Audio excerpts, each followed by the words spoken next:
Gavin Newsom is pretty much, I have to say, I mean, you go through all the Democrat politicians, I would have to say that Gavin Newsom is my least favorite of all of them. And the reason why is because he is literally the snakiest person ever. And that kind of happened in two waves this week. The first is what he said about gay people in Tennessee. And the second is what he said about and did about Xi Jinping and his visit to California. So if you didn't see, Gavin Newsom tweeted this week, he said, quote, "A city in Tennessee has banned being gay in public. This is just the beginning. We have to call it out." Now, just to give a little context, and he was community noted. If you don't know what community notes is, it's kind of like a Wikipedia thing where a panel of people can comment on what you said, and it gets tagged to it if you said something misleading, which of course Gavin Newsom did because he always does. The community note said under it, the ordinance didn't ban homosexuality, it banned indecent exposure. So essentially, Tennessee passed the law saying it just tightened those indecent exposure laws.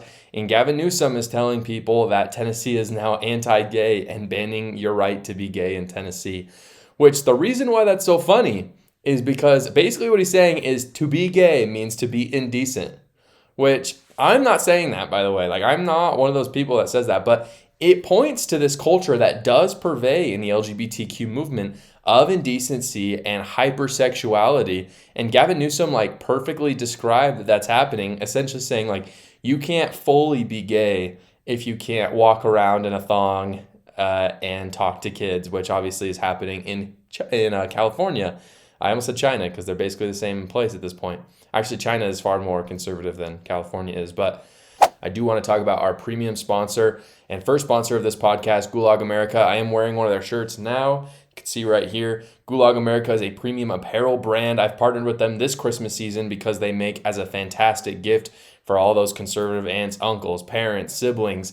They're very affordable. Go check them out at gulagamerica.com. If you use my code JoshCar10, you will get 10% off. The shirt I'm wearing today is just one example. I'll put other examples up on the screen right now so you can see the quality is fantastic. I've washed this shirt over and over again. And I mean, like all of you, the mark of a good shirt is that collar and the printing stays nice after those washes. And this one certainly has. So definitely suggest them. Again, that's at gulagamerica.com.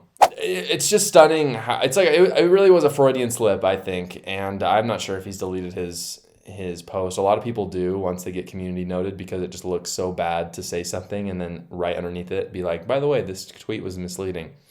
But I think what he said was actually kind of accurate. Like I said, it's a hypersexual movement. And he's probably not very happy that kids can't be sexualized in Tennessee now, just like he's doing in California. Moving on from that, though, in addition to what he said about the gay movement this week, he hosted Xi Jinping, and apparently nothing really came of it. President Biden went out to California as well to meet with Xi Jinping, but the story is not what they talked about. The story is this. He basically, at the same time he was protecting LGBTQ sex workers this week, in Tennessee, of course, not in California, because, of course, Gavin Newsom has something to say about Tennessee because he's probably going to run for president. But he was hosting Xi Jinping, and he decided before Xi Jinping came, he wanted to clean up the riffraff. This was in San Francisco, so riffraff is like their premium product. It's their commodity there. And before his favorite dictator came and visited him, he decided that he wanted to clean up the city and make it look nice. Which, there's nothing wrong with cleaning your house when visitors come by. I want to be clear about that. Everybody does it. I think a governor should do it too. But it's very funny how unapologetic he was about how he would only ever do it for like a communist leader coming and visiting him. This was what he tweeted out. He says, "I know folks say, oh, they're just cleaning up this place because all those fancy leaders are coming to town. That's true because it's true."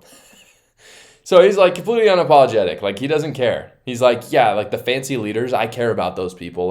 The communists, those who are in high status, I want to be impressing those people. The citizens in San Francisco, I don't give a crap about them.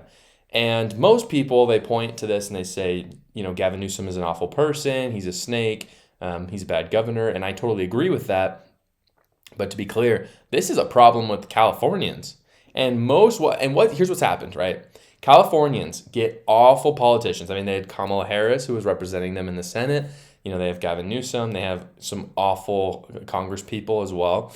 But at the end of the day, they don't do anything about it. Like, they do have the power to change, and I believe that the elections in California are not what they what they could be.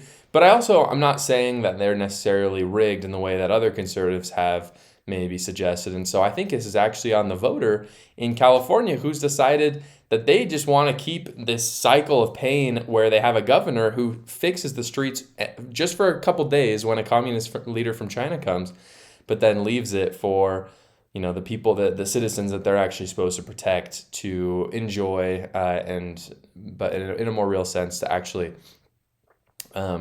really suffer from. And so essentially what you're seeing is that Californians are not changing their politicians, and those who are just fed up with it, they just leave California. And so California is just getting worse and worse, and it's unfortunate, but it's going to take a wake-up call. One day it's going to get bad enough where people finally vote in someone else, and hopefully that person, it's even possible for them to switch, to turn the tides on, the homelessness crisis, for instance, that's going on in San Francisco.